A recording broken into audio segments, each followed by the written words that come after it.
welcome to another episode of the Jiu-Jitsu Therapy Podcast with Chris Mize. I am Coach Chris Mize. Joining me today, Coach Jonathan Andrews, and running the board, Coach Chris Bowen. He makes the world go around. If you're not subscribed to his own Furlough podcast, please do so. A lot of good content there. He's really doing some interesting stuff and got more interesting stuff, like I said, around the corner. Please do that, because it's really, I mean, you will be entertained for sure and educated. It's what we try to do as well here at the Jiu-Jitsu Therapy Podcast. Today's topic, everybody's going to know, everybody's experienced it. If you haven't experienced this yet, you're going to. So we're trying to give you the heads up on it. Today's topic is rib injuries. And this is the point that I want to say, I am not a physician. Do not take my advice as medical advice. The views and opinions of this podcast are solely the opinions of Coach Mize. Please seek medical help from a licensed practitioner. Thank you. Could have done that a little better. I kind of stumbled on that one word. The practice round was right. My practice round was clean. Hey, but he still just pulled it out of the air. It's not bad. No, it's good. No, we just did that for fun, guys, because I am not a doctor, but I am a jiu-jitsu instructor that has trained and taught jiu-jitsu for many years. And I've seen a lot of rib injuries from training. Started out doing judo, so hitting the ground a lot and a lot of keisagatami pressure and things like that. So, just always seen it and kind of got some strategies for myself that I want to do. And like I said, if it hasn't happened to you, basically, the guys at your school don't give good pressure. So we don't try to small to put pressure on. Right. Yeah. So it's going to happen. It happens to everybody. But essentially, what kind of rib injury we're talking about? They say, is your rib out? Is one of the terminologies. Say, is your rib out? A lot of times people say, oh, I bet you've got a broken rib. It's not a broken rib. What happens is the insertion point on the spine, either the front by the sternum or the spine, becomes a little bit displaced, and the cartilage sometimes will get a little tear in it, sometimes not, but the rib will become displaced, which causes a lot of discomfort when you breathe. You take a breath, like that, and rolling and moving around on the ground really makes that painful. Mm-hmm. And this is just one of the realities of jiu-jitsu training. Now, there's a lot of things that you can kind of try to do to minimize that, but it's going to happen at times, so you don't need to freak out about it, right? I wanted to define what it was, and then wanted to look at, we'll look at treatment first. Have a good chiropractor.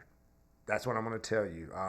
I've put many a rib in place. I am not a chiropractor, but I will try to help people as much as I can, trying to do things. And I'll tell them that I am not a licensed, I am not practicing chiropractic at all, but I will feel of and, try to help people with their ribs a little bit, especially if they're just writhing in pain, if that's what it is. And sometimes it'll just go right in. Sometimes a lot of inflammation will occur and it'll take a couple of days. But when it goes back in, you'll know it right off. It's almost like if you dislocate a pinky or something, or sometimes you just need somebody to kind of hold it or kind of put some pressure on it to pop that baby in place. It's kind of like that. But don't freak out. Your rib's probably not broken unless somebody fell on you. Yeah, Coach Chris is laughing now. Sometimes people will fall on you. But anyway, it's probably your rib is out, whether it's like I said, to the front or the back. So it'll happen either way, and that pain will, like I said, it'll manifest itself when you're breathing or moving around and stuff like that. And you need to get it put back in. Some people say, oh, it'll heal up on its own. No, what happens is eventually you'll move some way or something, and something will kind of pop more in place, or somebody will help you out, and it'll go back in, or that tissue will just keep getting re-injured if you don't. Yeah. I think a lot of people too, they'll think they have a back injury, but it's really a rib. Right. They're like, oh man, I think think I messed up a disc in my back and dead center, and I'm Right. like, where is it? And, obviously if it's real low near the tailbone or whatever, or up in the neck, it's Right. obvious. But sometimes if it's towards the center near the shoulder blades or whatever, it could very easily just be a rib, Oh, yeah. doing something. Yeah, I would say this is probably one of the more common injuries in jiu-jitsu. I mean, for sure. I mean, it's like I said, it's you don't see it talked about a lot. I don't know if people just don't want to, And I think you can. It's not saying that it's going to happen to everybody, but it very well can. I mean, it's just it comes from a lot of pressure. But really, the gist of it is, imagine. If I was just standing in front of you in anatomical position with my hands down like the Da Vinci painting or whatever, if you take my head and move it to the side like I'm making the letter C out of my body, eventually if I keep bending towards my side, I'm not talking about leaning over like tying my shoe, but if I just bow sideways, your thoracic gets a lot of pressure on it, and it can happen to the point to where your rib will pop out of place. And that's where it's frequently, like I said, people will go to invert or something. Part of their body will get stuck in one way and the rest of their body moves. Or people put like a lot of side case of pressure from side mount or something, and they'll try to regard.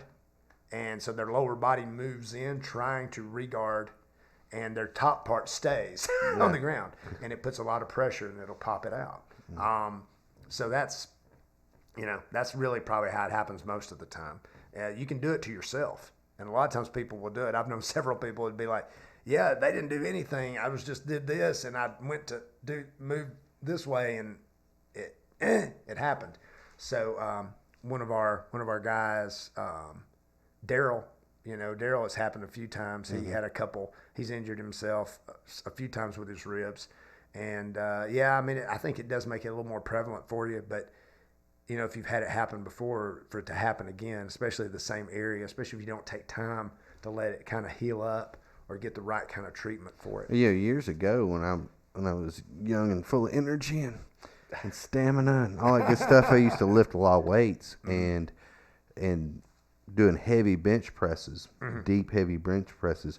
I can pop my front, and even to this day, like if I stretch right, it'll pop like popping knuckles right in the front, right there, which is very weird. And it'll just go, Oh, right. but that happened when I probably was 20 years ago or more. But still, to this day, I can pop that. And sometimes I'll be like, I want to pop it, like how like your knuckles get tight, and you're like extra bit of pressure on the joints. I'll stretch, and it'll just pop, and I'll be like, oh, that's so good. Well, I'll tell you, yeah. I mean, but it doesn't give you any pain, though. No pain. I mean, and it's just weird. When I tell people about it, they look at me a little like I've been smoking weed again. But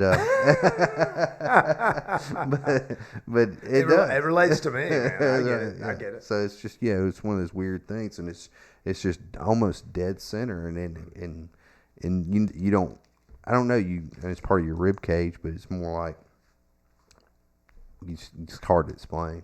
Right. Well, Jonathan, have you ever had a rib pop out?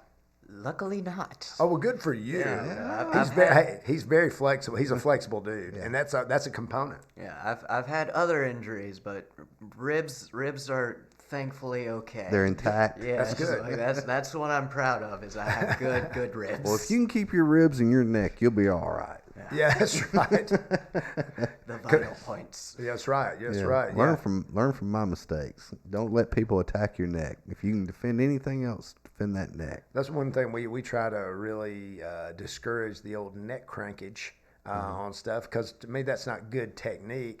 I guess there's a bunch of crazy guys out there that's what they're really going for. And I mean, I know I'm very aware of it, guys. I know how to crank the neck. We try to avoid it in training because it's. We want our partners to last. We want our partners to last. We don't want them to get hurt. We don't want to, we want them to continue to train. So, I mean, if one of the quickest ways you can run somebody off is start messing with their neck, on a regular basis. I'm not talking about choking. I'm not talking about putting a choke on somebody, a good gi choke or a rear naked choke or a guillotine choke. I'm not talking about that. I'm talking about a neck crank. There's a difference. Messing with that spine. Messing with that spine. That's right. And so I think that's it. So to train safely in that fashion, but when you're talking about like heavy mounting, trying to go S mount, trying to hit arm bars and stuff, that's a lot of pressure on the ribs, and that's how that kind of happens. That's just natural. And you gotta be aware of that too. You gotta be be strong, have strong technique in mounts, S mounts, and knee rides and stuff like that. But be conscious of your partner's health. I love the knee ride. Everybody knows I love the knee ride, but I'm constantly watching facial expressions or whatever to make sure, and I'm trying to be very conscious of where I put my knee, on a knee ride. As a matter of fact, a lot of times I'm not even on the ribs, but whereas a lot of people they try to do the knee ride on the lower rib or on that sternum. Yeah, and they try to get on that floating rib, or they try to get that knee right in the side, and because obviously and let them roll, let them try to the person roll away from you, and they just kind of grind their knee in that rib. And first of all, that's crap technique. Second of all, you're hurting your you're hurting your partner. So people should be conscious of that and not just try to make it a sharp pain and break ribs. Well, I think that's an educated jiu-jitsu practitioner though talking about it. I think a lot of people's like some people in their brain is like get people to tap at any cost, when you go about it, and that's not how we go about our stuff. That's we always try to go for the tap, but like I said, and one of the guys I'm friends with on Facebook, he was talking about, for lack of a better term, dick moves, good term. Yeah, I mean, is there a particular set of moves that are just considered like, not looked on in a good fashion because they're just nasty little moves, and any move can become a quote unquote dick move. I got a couple I like. Yeah, but I mean, to me, my reaction to that on the post was, hey, I think attitude and the way that you put something on has more to do with it being a dick move than necessarily the move, unless it's like you're ramming somebody's nose up to choke them, or just trying to go out of the way. Anything punching in the groin, that's frowned upon. That's a but not illegal, just frowned upon. Yeah. Well, I mean, not to go off a rabbit hole, but there's something about for me, there's a greater sense of pride of doing a clean technique on somebody and them look at you like, man, there's nothing I could do, man. That was so right, And when you do that, you're less likely to hurt things, i.e. the ribs. Right. I think that's really the goal. I think once you get to a level where you've actually done some good jiu-jitsu, you want to reproduce that good jiu-jitsu. I think for me, if somebody catches me in something that was like, man, I love to get caught in stuff that's like, wow, that was amazing. You have stuff done to you, you can't complain. You just have to say, dude, that was fantastic. When somebody does a move to you, it's like, dude, where did that come from? That was so good. And especially if they take a jump in skill level, it's like, man, that was awesome. Because guess what? We all played a part in that. I mean, that I guess that's the reward. Well, and that's that instructor and culture mind that we try to have. We are building each other up. So when somebody succeeds, you have to have partners to get good at jiu-jitsu. And when somebody really does well, whether not just competition, but it's just getting better, we all had a hand in it because we all played a little piece in it. Not just the instructor, but everybody that they roll with and train with on a day-to-day basis. So again, it's a community culture. Everything, even in our society, what your neighbor does affects you. So people think, whatever, but we're all responsible for things. We're responsible for each other to a certain degree. We've, trying to keep our society intact and trying to make things happen. So it's just like I said, that's where our school is. We take that at a higher level because we're all like kind of like, you say a family, but we are. I mean, it's just we all try to take care of each other, and sometimes we have to educate people to that nature. They don't get it. So we try to do that, and hopefully they can become part of the family. But I was going to talk a little bit about prevention. One, I tell you, well, like Coach Johnson said, he's never had a rib injury per se. Knock on wood, sir. Okay. So anyway, I think, diet is a good thing. Eating good, making sure that you're, eating a decent amount of nutrients and stuff. But, collagen, anything that's going to, whatever, hope you like Jell-O. But I mean, anything that's going to help all that stuff, help your nails, all your connective tissue. What about stretching? Oh, absolutely. That was going to be, I would say, is the biggest part. If you don't have an exercise ball, you need to have one. I think if you can do mobility, and as we get older, I was just talking to a private client today. We were talking about mobility, and I said I'm really trying to pay bigger attention to my mobility kind of program I'm doing, and I can't just not do it. And I know some people, they're not just jiu-jitsu practitioners, but they're in the industry somewhere doing things, and they don't do mobility work, and you can tell by the way they walk around. I mean, I've had my knee dislocated. I have to do mobility work to make sure that, I mean, I was laughing the other day. I said, this is why I walk like Patrick Swayze in Roadhouse. I've really had my knee messed up, So I have to do a lot of stuff. I'm always trying to rehab that knee and make it better. Some days are better than others. But we have to do mobility work. So that will help keep, get your spine and keep all this cushiony stuff in between. Hydration, big part. Every time and we're going to lump back injuries in with this for the moment. Every time I've hurt my back, unless it was some freak something, like I had a patient fall one time when I was still working as a nurse, big old person, big guy, just 300 pounds, 6'6" dude, just a big boned guy. He fell, and he had chest tubes in and stuff, and I caught him and put him on the bed.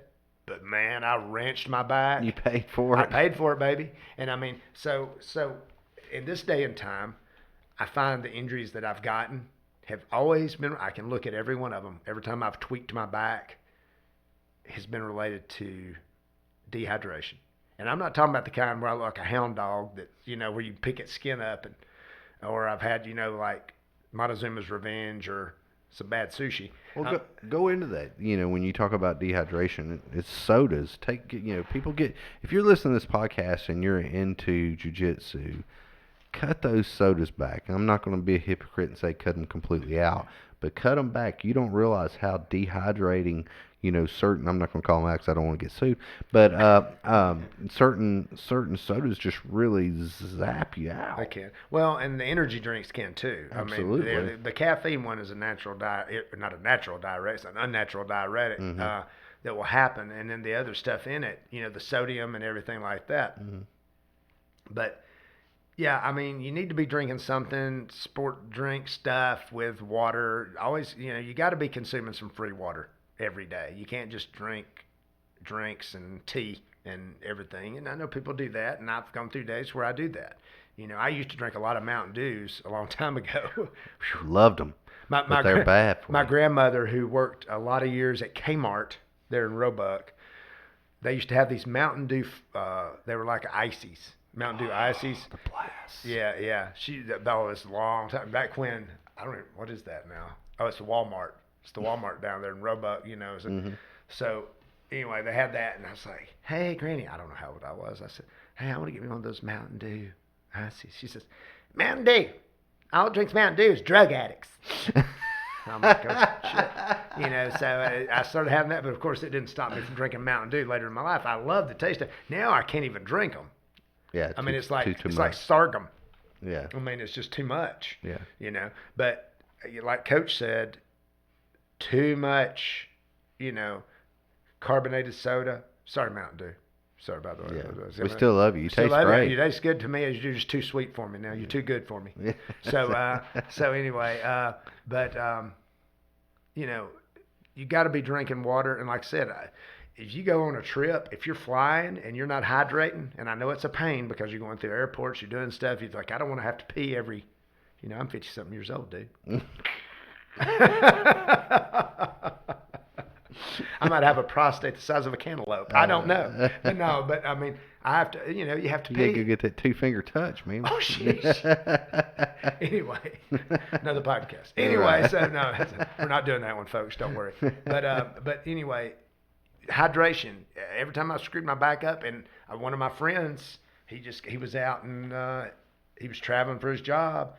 Super athletic dude, does a lot of real good functional training work as far as his physical stuff. I mean, he's a beast. And tweaked his back because he'd been flying and had not been consuming water. He knew what it was. And it takes you like a week to get over it. I mean, when you rinse your back. So hydration's a big piece. We've got to stay hydrated. I mean, and as think about how much water loss you have when you roll. I mean, you're sweating, you're losing that, and if you were dehydrated before you started, that's, I think everybody's probably borderline dehydrated all the time, probably, really, realistically, unless you're drinking a gallon or so of free water every day, But anyway, try to hydrate better. But stretching, hydration, I would say, if whatever, if you're taking any collagen or anything, or even like the stuff, like the shark cartilage stuff. They have different things. People take different things, but you need something to kind of support your bones, vitamin D and stuff. All that stuff kind of plays in part. Just try to have a balanced diet, though. But you need to stretch. If you're not stretching, you can't just go in and roll. Guys, don't skip the warm-up. We don't do a super long warm-up. Coach Chris hates it, matter of fact. That 5-minute rule. 5-minute rule, baby. 5-minute rule. But you know what? Jonathan mentioned it, not me. But you know what? Most of the time you've been standing around and talking about the UFC with somebody for, 5 or 10 minutes before class. Be moving around.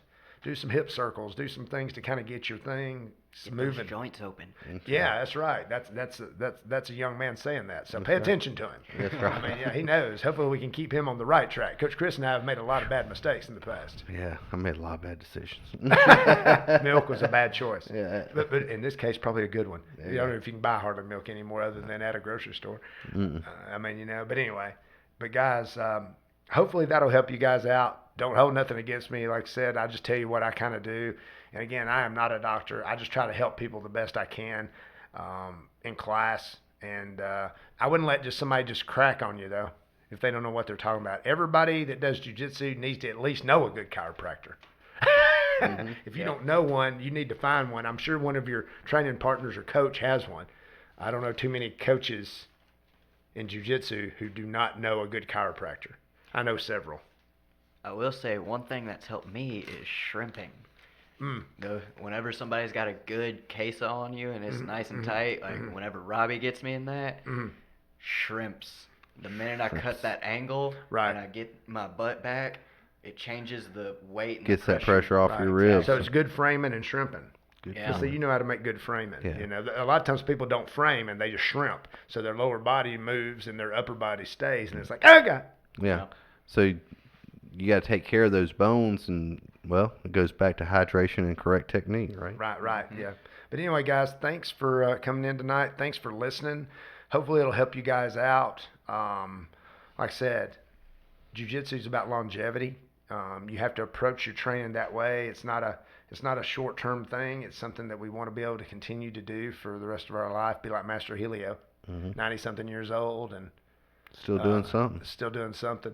I'll share this story because Master Sauer shared it yesterday. He was talking about he was rolling with Master Helio, and Master Helio was mounted on him, trying to put a hand in his collar, and all this, trying to get him, trying to choke him.